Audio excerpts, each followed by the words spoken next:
আপনারা এটি নিউজ দেখছেন। সবাইকে আমন্ত্রণ জানাচ্ছি ইসলামী ব্যাংক হ্যাপেনিং পয়েন্টের আজকের আয়োজনে এবং সঞ্চালনায় আছি পুরো আয়োজন জুড়ে আপনাদের সাথে আমি জান্নাতুল ফিরদাউস কবিতা। ফুটপাত দখল করে আধুনিক নগরায়ন কতটা যৌক্তিক, কতটা স্বাস্থ্যসম্মত এবং কতটা জনবান্ধব, এসব নিয়ে আজকে আমরা আমাদের হ্যাপেনিং পয়েন্টে আলোচনা করার চেষ্টা করব এর সমাধান খোঁজার। আমাদের সঙ্গে এই বিষয়ে আজকে কথা বলার জন্য স্টুডিওতে আছেন অতিথি হিসেবে অধ্যাপক ডক্টর আদিল মোহাম্মদ খান, নগর পরিকল্পনাবিদ। আপনাকে স্বাগত জানাচ্ছি আমাদের আজকের হ্যাপেনিং পয়েন্টের আয়োজনে। কেমন আছেন? ভালো আছি, আপনি আশা করি ভালো আছেন। জি, আমরা আমাদের হ্যাপেনিং পয়েন্টের আজকের বিষয়টা নির্ধারণ করেছি নগর অব্যবস্থাপনা। একটু আমরা শুরুতেই জানতে চাইব কিছু সমস্যা নিয়ে। অপরিকল্পিত নগরায়নের কারণে যে সমস্যাগুলো তৈরি হয় সেগুলো নিয়ে একটু শুরুতেই আলোচনা করার চেষ্টা করব। দেখেন, কিছুদিন আগে ইকোনমিক ইন্টেলিজেন্স ইউনিট ঢাকা শহরের বাসযোগ্যতা নিয়ে যে রিপোর্ট প্রকাশ করেছে, সেখানে আমরা বৈশ্বিক সূচকে অনেক পেছনে আছি। এবং এই যে পেছনে থাকার মূল কারণটা হচ্ছে আমাদের পরিকল্পিত নগরায়নের অভাব। এবং এর ফলে যেটা হয় যে নগরায়ন তো একটা বড় ঘটনা, এবং নগর যদি আপনি ঠিকমতো চালাতে চান, আপনাকে অবকাঠামোর যেমন উন্নয়ন লাগবে, সেটা ব্যবস্থাপনা এবং উন্নয়ন নিয়ন্ত্রণ করতে হবে। কিন্তু আমরা পরিকল্পনাতেও দুর্বল, তার চেয়েও বেশি দুর্বল হচ্ছে যে ব্যবস্থাপনা এবং উন্নয়ন নিয়ন্ত্রণে। এই জন্যই দেখেন, আমাদের ঢাকা শহরে তো প্রচুর অবকাঠামোগত এক দশকে হচ্ছে, কিন্তু বাসযোগ্যতার সূচকে কিন্তু আমরা সেই অর্থে এগোতে পারছি না, কেননা আইনের শাসন দুর্বল। গতকালকে আমাদের ঢাকা দক্ষিণের মেয়র, তিনি আমাদের একটা প্রোগ্রামে এসেছিলেন, তিনি কিন্তু বলেছেন যে উনিও অনেক সময় অসহায় ফিল করেন, যে উনি হয়তো একদিকে খাল উচ্ছেদ করে এসেছেন, পরের দিন আবার খাল দখলদারা ফেরত এসেছে, এবং ওনারাও আসলে এক পর্যায়ে গিয়ে পারেন না, কেননা তাদের এই যে যারা দখলদার, তাদের শক্তির জোরটা এত বেশি। তো এভাবে যদি চোখের সামনে যে মেয়র অসহায়ত্ব প্রকাশ করেন, তাহলে বোঝা যাচ্ছে যে এই যে দখলদারদের শক্তিটা কত বড়। এই জন্য পুরো ঢাকা শহরটা এখন দেখেন যে বাসযোগ্যতায় যতই আমাদের প্রচেষ্টা থাকুক, দিন শেষে কিন্তু আমরা যারা ঢাকাবাসী থাকি, আমরা জানি যে আমরা ভালো নেই। আচ্ছা, আপনি দখলের কথা বলছিলেন, ফুটপাত দখল করে প্রভাবশালী, আমি নাম দিব, প্রভাবশালীরা ফুটপাতকে দখল করে তারা বিভিন্ন রকমের ব্যবসা কার্যক্রম পরিচালনা করে থাকেন। আপনি যেটি বলছিলেন যে মেয়র নিজেও এটা নিয়ে অসহায়ত্ব প্রকাশ করেছেন, সেখানে তো আমরা সাধারণ মানুষ, সেটা তো আমাদের জন্য নিশ্চয়ই অনেক খারাপ লাগার বিষয়। সড়কে ঘোরাঘুরি পথচারীদের চলাচলের জন্য আসলে কতটা বিঘ্নর সৃষ্টি করে, এবং এটা তো আসলে একটা অহরহ একটা ঘটনা হয়ে চলেছে আমাদের দেশে। আমরা তো ঢাকা মেগাসিটির মূল বৈশিষ্ট্য হচ্ছে মেগাসিটিতে সবচেয়ে বেশি প্রাধান্য দেওয়া হয় আমরা যারা পথচারী। এখন ঢাকার মতো শহর, যেখানে আমাদের সাধারণত শর্ট ট্রিপের সংখ্যা বেশি, তো শর্ট ট্রিপে যদি পথচারীরা যদি সুন্দর পরিবেশ পেত, তাহলে আমাদের সড়কের উপরে পরিবহনের উপর চাপ কমতো।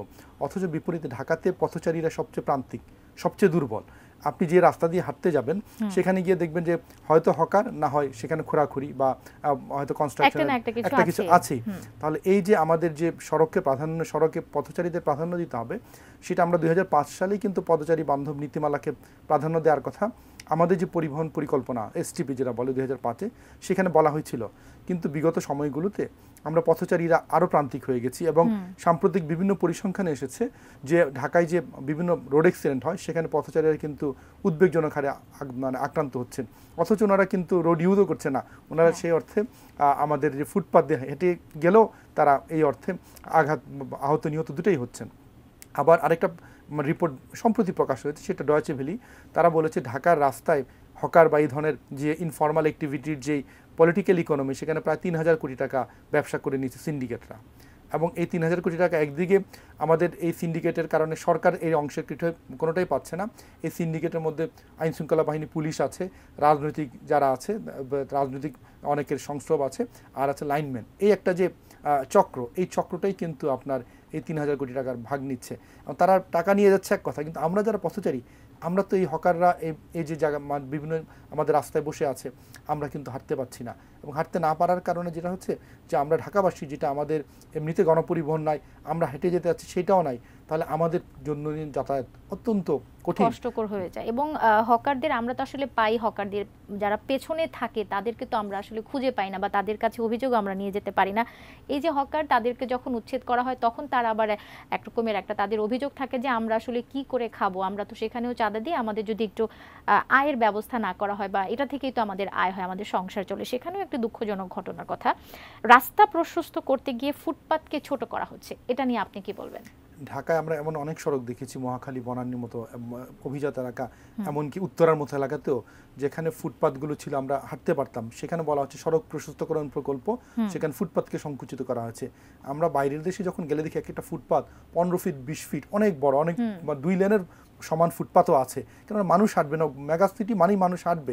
সেখানে আমাদের অল্প ফুটপাত, সে 10 ফিটের ফুটপাতকে কেটে এখন 4-5 ফিটে নামিয়ে আনা হচ্ছে, এবং এগুলো কারো জবাবদিহিতি নয়। বলা হচ্ছে সড়ককে গাড়ি চাপ নেওয়ার জন্য সড়ক প্রশস্ত করতে হবে, কিন্তু পৃথিবীর কোনো মেগা সিটি সড়কের লেন প্রশস্ত করে তার ট্রান্সপোর্ট সমাধান করতে পারেনি। যৌক্তিক কারণে কোথাও করতে হলে সেটা ভিন্ন কথা। এমন অনেক দেশের উদাহরণ আছে যেখানে শহরে লেন ছোট করা হয়েছে, কেননা এতে পথচারীরা যদি সুযোগ পায় হেঁটে যেতে, তাহলে সেই সড়কে গাড়ি ব্যবহারকারী কমে যায়। যেখানে মানে বিশ্বের বসবাসযোগ্য শহরে এই ধরনের পলিসি নেওয়া হয়, আমরা সেখানে সড়কে ফুটপাত কমিয়ে ফেলেছি। তো এখন এটা একটা আমাদের জন্য দুর্ভাগ্যজনক যে আমরা এখনও ঢাকা শহরে মানে আমাদের অধিকাংশ ট্রিপই শর্ট ট্রিপ, এখানে যদি আমরা ফুটপাতটা পেতাম, সেই ফুটপাতে যদি গাছ থাকতো, তাহলে আমরা গরমের দিনে অন্তত স্বস্তির সাথে হেঁটে যেতে পারতাম, তাহলে আমাদের মূল রাস্তায় চাপ কমতো। এই জন্য সরকারের যে পরিবহন নীতিমালাতে যদিও ফুটপাতকে প্রাধান্য দেওয়ার কথা বলা হচ্ছে, কিন্তু বাস্তবে সকল ইনভেস্টমেন্ট আপনি দেখবেন যে বড় বড় অবকাঠামো, ফ্লাইওভার, মেট্রো রেলের মতো অবকাঠামোতে যে পরিমাণ বিনিয়োগ, তার যদি 10 ভাগের 1 ভাগও যদি ঢাকা শহরের ফুটপাতে আমরা ব্যয় করতাম, তাহলে ঢাকা শহরের চিত্র পাল্টে যেত। আরেকটা বাস্তবতা আছে, সেটা যে ঢাকা শহরের ফুটপাতের কথা দেখলে দেখবেন অভিজাত এলাকা গুলশান, বনানী, ধানমন্ডিতে ফুটপাত ভালোই, কিন্তু সেখানে বেশ ফুটপাত চওড়া আছে। কিন্তু আপনি এই বাকি ঢাকা যে অংশটা যেখানে সবচেয়ে বেশি মানুষের ডেন্সিটি, সেখানে কিন্তু ফুটপাত নিয়ে চিন্তাও করা হয় না। একটা ফুটপাত যে মানে আমাদের রোডের যে একটা অবিচ্ছেদ্য অংশ, সেটা চিন্তা করে ছোট ফুটপাত সেসব এলাকাতে, সেটা ছোট হলেও ফুটপাত থাকা দরকার, সেই চিন্তাটাই নেই। বরঞ্চ সেসব এলাকাতে সড়ক খোরাখুরির কারণে আমরা দেখছি যে সেখানে সাধারণ মানুষ, স্কুলগামী বাচ্চারা, অভিভাবকরা একদমই প্রান্তিক অবস্থায় আছেন। তাদের যে অল্প বৃষ্টি হলে তো সেই তাদের যে চ্যালেঞ্জটা অনেক বেশি হয়ে যায়। এই জন্য ঢাকাবাসীর জন্য আসলে সবার আগে যে ইনফ্রাস্ট্রাকচার নিয়ে কাজ করা উচিত, সেটা সারা ঢাকা শহরে কীভাবে পদচারী বান্ধব নেটওয়ার্কটা তৈরি করা দরকার, সেটাই এসটিপি বলেছিল। দুর্ভাগ্যজনক আমরা সেই জায়গায় এখনো মনোযোগ দিতে পারিনি। আচ্ছা, নগর ব্যবস্থাপনার ক্ষেত্রে তাহলে এই বিষয়টা আমাদের জন্য খুবই গুরুত্বপূর্ণ। আমরা আরও অনেক বিষয় নিয়ে কথা বলতে চাই। পরিকল্পিত নগরায়নের ক্ষেত্রে আমাদের আরও কি কি করা দরকার, আমরা সমাধান খোঁজার চেষ্টা করব আপনার সাথে আলোচনা করে। আমাদের একটা ছোট্ট বিরতির সময় হয়েছে। দর্শক আমাদের সঙ্গে থাকুন। নগর অব্যবস্থাপনা বিষয়ে আমরা আজকে কথা বলছিলাম। একটা বিরতির পর আবার ফিরে আসছি আমাদের অতিথিকে নিয়ে, সাথেই থাকুন।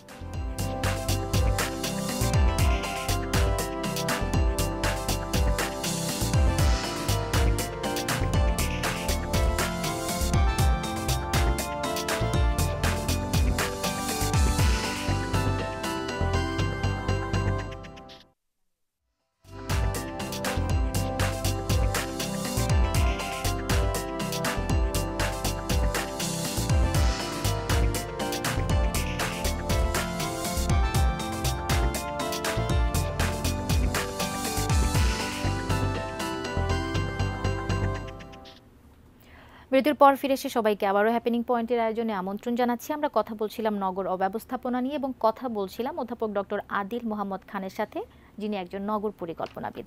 আমরা এবার একটু যে বিষয়টা নিয়ে কথা বলতে চাইবো, যে আপনি বিরতিতে যাবার আগে যে বিষয়টি বলছিলেন, অভিজাত এলাকায় কিন্তু ফুটপাতগুলো অনেকটা, যদি বলি যে অনেকটা দখলমুক্ত থাকে, সেটা আসলে কিভাবে থাকে, যেটা নর্মাল যে রাস্তাঘাট সেগুলোর ক্ষেত্রে কেন থাকে না, কি মনে করেন? অভিজাত এলাকার মধ্যে গুলশান, ধানমন্ডির কথা এখানে আসতে পারে। সাম্প্রতিক সময় আমি ধানমন্ডি থাকি, ধানমন্ডিতে দেখেছি যে যত হকার ছিল সবকে কিন্তু সিটি কর্পোরেশনের পক্ষ থেকে উচ্ছেদ করা হয়েছে ধানমন্ডি এলাকাতে। এমনিতে ধানমন্ডি এলাকার ফুটপাতগুলো হকার মুক্তই ছিল, কিন্তু মানে কালে ভদ্রে কয়েকজন হকাররা বসতেন, সেই হকারদের উচ্ছেদ করা হয়। হ্যাঁ, তো এখন এটা একটা উদাহরণ যে চাইলে রাষ্ট্র বা কর্পোরেশন কিন্তু সেই এলাকাগুলো মুক্ত করতে পারে। বিপরীতে আপনি যদি দেখেন ধানমন্ডি, গুলশানের মতো প্ল্যান্ড এলাকা বাদে বাকি অধিকাংশ আনপ্ল্যান্ড এলাকাতেই একদম দেদারসে হকাররা বসছেন। এবং যেটা আমরা আলোচনা শুরুতে বলছিলাম, এর পেছনে যে চক্রটা আছে, সেই চক্রটাই কিন্তু হকারদেরকে বসায়। মানে কোনো কারণে যদি কর্পোরেশন তাদেরকে উচ্ছেদ করে, তারপর সেই চক্রটাই গিয়ে বলে তোমাকে বসার আমি সুযোগ করে দিব, আমি সেটা ম্যানেজ করছি। এই যে নেক্সাসটা, এই নেক্সাসটা অভিজাত এলাকায় কাজ করে না। কারণ অভিজাত এলাকায় প্রভাবশালী মানুষ থাকেন, তাদের হাঁটা চলতে, প্রভাবশালী মানুষ যেখানে থাকেন সেখানে তারা চায় যে তারা সুন্দরভাবে হাঁটবে, সুন্দরভাবে থাকবে, প্রাণ ভরে নিঃশ্বাস নেবে, গাছপালা থাকবে। এক্স্যাক্টলি। আমরা যদিও বলি যে আইন সবার জন্য সমান বা রাষ্ট্রের পলিসি সবার জন্য সমান, বাস্তব ক্ষেত্রে কিন্তু সেটা না। আপনি খেয়াল করলে দেখবেন অভিজাত এলাকার জন্য এক ধরনের প্ল্যানিং, অভিজাত এলাকার পার্কগুলো আবার মানে অত্যন্ত সুন্দর পার্ক, সেটারও রিডিজাইন প্রকল্পে 200-300 কোটি টাকা ব্যয় করা হয়, যেটা অলরেডি সুন্দর, অথচ অথচ আনপ্ল্যান্ড এলাকাতে নতুন পার্ক তৈরি করার কোনো প্রকল্প নাই। এটা একটা মানে নগর পরিকল্পনা একটা বৈষম্য আছে, যেটা হচ্ছে যে মানে তেলা মাথায় আরও তেল দেওয়ার কথাটা যেটা আমরা বারবার বলি, যারা ভালো আছেন তাদেরকে অধিকতর ভালো করার জন্য প্রকল্প নেওয়া হয়, কিন্তু আমরা যেটা বলছিলাম যে যেগুলো নর্মাল এলাকা, যেগুলো সাধারণ এলাকা, সেখানে যে আপনি ন্যূনতম হেঁটে যাবেন, ফুটপাত তো দূরের কথা, রাস্তার একটা অংশে হেঁটে যাবেন খোরাখুরির জন্য, সেই জায়গাতেও কর্দমাক্ত, সেখানে ময়লা জমে আছে, কোথাও কোথাও মেনহোলগুলো খোলা আছে। এখন আমাদের আসলে কমিউনিটি ভিত্তিক নজরদারি দরকার। মানে প্রতিটা এলাকার একটা কর্পোরেশন তো আছে, কর্পোরেশন কাউন্সিল আছে, কিন্তু আপনি জানেন যে সিটি কর্পোরেশন যে ওয়ার্ড কাউন্সিলররা তারা অত্যন্ত নির্জীবভাবে বসে থাকেন। তাদের মূল আগ্রহ থাকে কোথায় 2 টাকা পাবে, হকারদের কাছ থেকে টাকা নিচ্ছে এমন কাউন্সিলর প্রচুর আছে ঢাকা শহরে, যারা হকারদের কাছ থেকে টাকার ভাগ নেয়। তারা অনেক জায়গায় খাল দখল করছে, কাউন্সিলররা আছে, ফুটপাথ দখল আছে। দ্যাট মিনস এই কাউন্সিলগুলো যখন নির্জীব হয়ে যায়, তাহলে সাধারণ মানুষের প্রতিনিধি হওয়ার কথা ছিল কাউন্সিলররা, তারাই তো আসলে ফুটপাথগুলোতে কোনো ধরনের হকার থাকলে বা কোনো ধরনের কনস্ট্রাকশন ম্যাটেরিয়ালস থাকলে তারাই তো সবার আগে প্রতিবাদ করার কথা। কিন্তু তারা যেহেতু নির্জীব, তাহলে আমাদের কী করতে হবে, কমিটি ভিত্তিক আমাদের নিজেদেরকে এগিয়ে এসে, যেটা হয় আমাদের আইনগুলোতে বলা আছে যে ওয়ার্ড লেভেল কোঅর্ডিনেশন কমিটি করার কথা, সেই ওয়ার্ড লেভেল কোঅর্ডিনেশন কমিটিতে সিটি কর্পোরেশন কাউন্সিলের সাথে বিভিন্ন শ্রেণী পেশার যারা জনগণকে প্রতিনিধিত্ব করতে পারবেন, এই ধরনের মানুষকে সমন্বিত করে একটা কমিটি করার কথা। সেই কমিটিগুলো হলে কিন্তু আপনার এলাকার যদি কোনো দখল, যে কোনো ধরনের নৈরাজ্যের বিরুদ্ধে সেই কমিটি কাজ করতে পারে। এখন তো আমরা এককভাবে কাউন্সিলের উপর নির্ভরশীল, তিনি যদি মুভ করেন তাহলে হয় না, আবার সেই কাউন্সিলরদের অনেকেই দুর্নীতিগ্রস্ত। তাহলে আমরা প্রতিকারটা পাবো কোথায়? প্রতিকার পাওয়ার জন্য অবশ্যই কমিটি ভিত্তিক, আগে এক সময় ছিল কি কমিটি ভিত্তিক গ্রুপগুলো বা অর্গানাইজেশন শক্তিশালী ছিল, এখন তো সেই সিবিও যেটা বলে, সেই সিবিওগুলো তো মরে গেছে।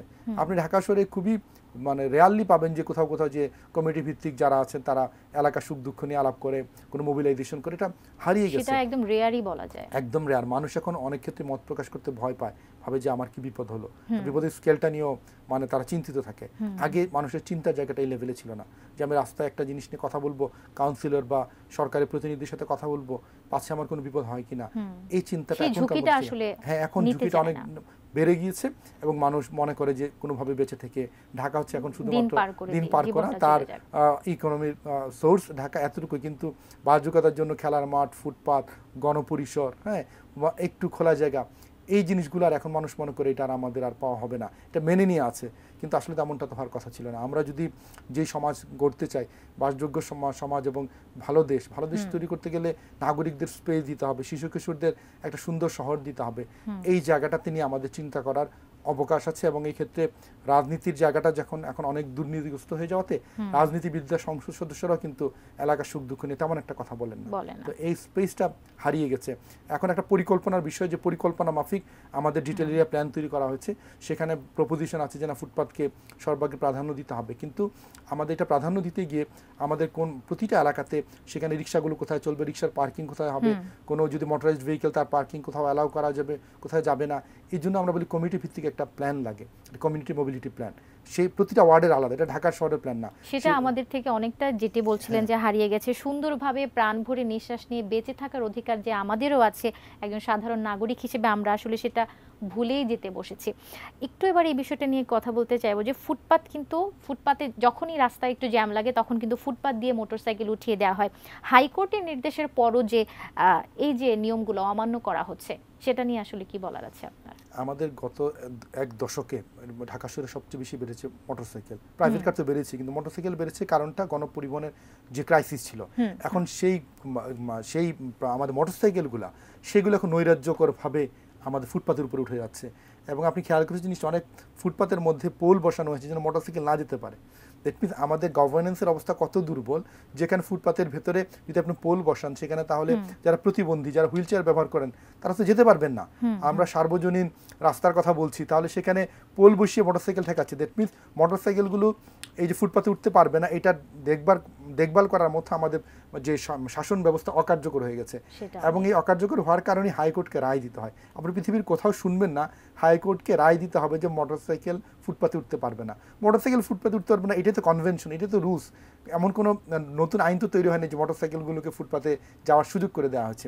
এখন ওই যে মূল যারা আইনশৃঙ্খলা বাহিনী, তারা আসলে এই যে যারা আনরুলি আচরণ করছেন, তাদেরকে ধরেনও না, সেই তাদের তদারকিটা তারা তদারকি করেনও না, ঠিকভাবে করছে এবং না। প্রায়শই দেখেন যে পথচারীদের সাথে মোটরসাইকেলওয়ালাদের মানসিক অর্থে বচসা হয়। এবং একটা বিষয় শেয়ার করতে চাই, সেটা হচ্ছে ফুটপাত দিয়ে যাচ্ছে, তারা হর্ন দিচ্ছে, হর্ন দিয়ে সরার একজন জন্য। সাধারণ যাত্রীকে ফুটপাত দিয়ে হাঁটার জন্য তারা হর্ন দিচ্ছে, তারা পাশে চেপে যাবে, তারপর তারা মোটর বাইক নিয়ে তারা এবং যাবে। অবস্থাটা এমন মানে সঙ্গীন হয়েছে, আপনি খেয়াল করবে দেখবেন, যদি আপনি পথচারী, আপনি যদি সেই মোটরসাইকেলওয়ালাকে যদি বলেন যে আপনি কেন তুললেন, সেই মোটরসাইকেল সাপোর্ট করার জন্য আরো মানে এরকম আরো মোটরসাইকেল এবং সেখানে যারা একটা আছে তারা মোটামুটি একটা অনেক লোক জড়ো হয়ে যায়, একটা ঝগড়ার মতো একটা ঝগড়া, এবং সেখানে মোটরসাইকেল যারা চালান তাদের গ্যাং হিসেবে অন্য মোটরসাইকেল সাপোর্টার যারা চালাচ্ছেন তারা সে তাকে মানে সাপোর্ট তাদের করে। জাত ভাই সহ চলে এসে হ্যাঁ, তারা জাত ভাইরা সবাই চলে মিলে আসে। লেগে যায়। আচ্ছা, সেটা নিয়ে তো জানছিলাম পুরান ঢাকার যে অতি ঘনবসতিপূর্ণ এলাকাগুলো, সেই জায়গাগুলোতে পুনর্নির্মাণ কাজ করা কতটা চ্যালেঞ্জিং বলে মনে করেন? পুরান ঢাকা তো আমাদের অনেকটা জায়গা জুড়ে আছে, সেখানে পুনর্নির্মাণের ক্ষেত্রে আপনার কি মতামত? পুরান ঢাকা তো আসলে একটা চ্যালেঞ্জ, কারণ তার অতি ঘনবসতি এবং সরু রাস্তা। এখন এইটার পুনর্নির্মাণের জন্য রাজুকের পক্ষ থেকে কিছু পরিকল্পনা ইতিমধ্যে নেওয়া হচ্ছে, রিডেভেলপমেন্ট প্ল্যান। এখন রিডেভেলপমেন্ট প্ল্যানের দুইটা কম্পোনেন্টের আছে। একটা হচ্ছে যে আপনি চাইলে রিডেভেলপমেন্ট একদম নতুন শহরের মতো করতে পারেন, আর একটা হচ্ছে পুরান ঢাকার যে ঐতিহ্য, তার যে সংস্কৃতি, সেটাকে মাথায় রেখে আমরা বলি রেস্টোরেশন প্রকল্প, যেন আপনার গেলে মনে হয় যেন এটা পুরান ঢাকার ফ্লেভারটা আছে। এখন আপনি দুই ধরনের স্ট্র্যাটেজিতে দুই ধরনের পরিকল্পনা। এখন একদম পুরান ঢাকাকে পুরোপুরি নতুন ঢাকা করে বিশাল বিশাল হাইরাইজ অট্টালিকা, তাহলে পুরান ঢাকার ঐতিহ্যটা হারিয়ে ফেলবে। আমাদের তো পরিকল্পিত নগরায়নেও প্রয়োজন, আমাদের সেই ঐতিহ্যটাও ধরে রাখা প্রয়োজন সেই ক্ষেত্রে আর কি। সেই জন্য আমরা মনে করি পুরান ঢাকার রেজিস্ট্রেশন প্রকল্পে যে টেকনিকগুলো আছে, যে আমরা অতীত ঐতিহ্য, অতীত ফ্লেভারটা রেখে মোটামুটি একটা এমন রিডেভেলপমেন্ট করা যেটা ইম্প্যাক্ট কম পড়ে, লো ইম্প্যাক্ট রিডেভেলপমেন্ট। আপনি যদি হাই ইম্প্যাক্ট হাই রাইজ বিশাল বিশাল ভবন করে ফেলেন, বিশাল বিশাল হাই রাইজ ব্লক, তাহলে আর পুরান ঢাকা থাকবে না। এবং এটা যেটা হবে, পুরান ঢাকা ইতিমধ্যেই ঘনবসতিপূর্ণ, সেখানে যদি আবার নতুন করে বিশাল বিশাল অট্টালিকা তৈরি করেন, সেই ঘনবসতি আরও বাড়বে, চাপ আরও বাড়বে। অবশ্যই রিডেভেলপমেন্ট দরকার, তবে এটা আমরা বলি লিমিটেড স্কেলে রিডেভেলপমেন্ট করলে পুরান ঢাকার উপর ইম্প্যাক্ট কম পড়বে, আর এটা এই প্রকল্পটা সহজে করা যাবে, নাহলে আমরা সেই প্রকল্পটা শেষ করতে পারবো না। আচ্ছা, আধুনিক নগর ব্যবস্থাপনায় কি কি বিষয় অন্তর্ভুক্ত থাকা প্রয়োজন বলে আপনি মনে করেন? পাশাপাশি অপরিকল্পিত নগরায়ন থেকে পরিত্রাণের উপায়টা আসলে কি, আপনার পরামর্শ জানতে চাইব। আধুনিক নগর পরিকল্পনার মূল হচ্ছে যে আপনার হচ্ছে হাউজিং এলাকাগুলো যেন আপনার সকল ধরনের নাগরিক সুযোগ সুবিধাই থাকে, আর হচ্ছে গণপরিবহনটা থাকে যেন। হ্যাঁ, এখন গণপরিবহনের ক্ষেত্রে আমাদের অতিমাত্রা মেট্রো রেল নির্ভরতা, কিন্তু আমরা মেট্রো রেলকে সাপোর্ট করার জন্য এই শহরে যে মানসম্মত বাস সার্ভিস দরকার ছিল, প্যারাট্রানজিট দরকার ছিল, রিক্সাগুলো কিভাবে চলবে তার ব্যবস্থাপনা দরকার ছিল, সেই জায়গাতে আমরা কাজ করি না। আর ফুটপাতের কথা তো আমরা বলছিলামই, এই জায়গাতে একদম শূন্যতা আছে। আর পাশাপাশি আমাদের যে নেইবারহুডগুলো আছে, দেখেন আমাদের কয়েকটা পরিকল্পিত নেইবারহুড যেগুলো হাই এন্ড লোকেরা থাকেন, সেগুলো ছাড়া বাকি নেইবারহুডগুলোতে কিন্তু পরিকল্পিত রাস্তাঘাট নেই, খেলার মাঠ, ওপেন স্পেস, এমনকি প্রাইমারি স্কুলও মানসম্মত নেই। এখন আমাদের শিশুরা যে স্কুলে পড়াশোনা করে, অধিকাংশ শিশুরা, সেগুলো হচ্ছে একটা বিল্ডিং, অথচ আমরা আমাদের শৈশবে যে ফ্ল্যাট বাসার মধ্যে, অথচ স্কুলের মধ্যে একটা খোলা প্রান্তর, খোলা মাঠ থাকবে, আমরা সেখানে খেলবো, আমাদের স্কুলে যাওয়ার শৈশবের আগ্রহটা ছিল সেই জায়গায়। তাহলে এই যে আমাদের স্পেসগুলো তৈরি করতে পারছি না, কমিউনিটি স্পেসগুলো, এর মূল কারণ যখন আমাদের নতুন নতুন এলাকা ডেভেলপ করছে, তখন উন্নয়ন কর্তৃপক্ষের পক্ষ থেকে সেইগুলোকে কন্ট্রোল করে একটা অ্যালাইনমেন্টগুলো ঠিক করা হচ্ছে না। রাস্তা কোথায় হবে, সেখানে ওপেন স্পেস কোথায় হবে, এটা যদি ঠিক করা যেত, তাহলে মানুষজন ব্যক্তিগত পর্যায়ে বাড়ি বানাবে, এটা কোনো সমস্যা নেই। কিন্তু আমরা যে রাস্তাঘাটে অ্যালাইনমেন্ট এবং নাগরিক সুবিধা দিয়ে আগে থেকে ঠিক না করে দিচ্ছি, যার ফলে দেখা যাচ্ছে যে বসিলার মতো একটা এলাকা তৈরি হলো, যেগুলো ফ্ল্যাট ফ্লো জোনের মধ্যে হলো, এবং সেখানে রাজুকের কোনো ধরনের ইন্টারভেনশন ছিল না। এখন সেখানে গেলে দেখা যায় যে 10তলা বিল্ডিংয়ের পর বিল্ডিং হয়েছে, এখানে কোনো ওপেন স্পেস নেই, কোনো খেলার মাঠ নাই। তাহলে এত বড় একটা নির্মাণযোগ্য কিভাবে রাজুক এটা অ্যালাউ করলো? তাহলে আমাদের যে আমরা সুশাসনের কথা বারবার বলছিলাম, যে আমাদের সরকারি প্রতিষ্ঠানগুলো তারা দেখেও না দেখার ভান করে, আর যখন হয়ে যায় ডেভেলপমেন্টটা, তখন গিয়ে বলে যে ইতিমধ্যে তো এই এলাকাটা হয়ে গেছে, এখন সেটাকে আর আমাদের কিছু করার নেই।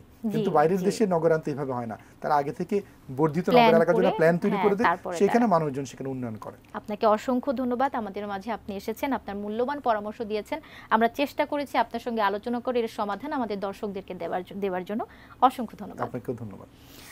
সুশাসন প্রতিষ্ঠা করে সমন্বিত উদ্যোগে একতার সাথে কাজ করে কিন্তু আমরা একটা পরিকল্পিত নগর গড়ে তুলতে পারি। এই প্রত্যাশায় আজকের মতো হ্যাপেনিং পয়েন্টের আয়োজন এখানেই শেষ করব।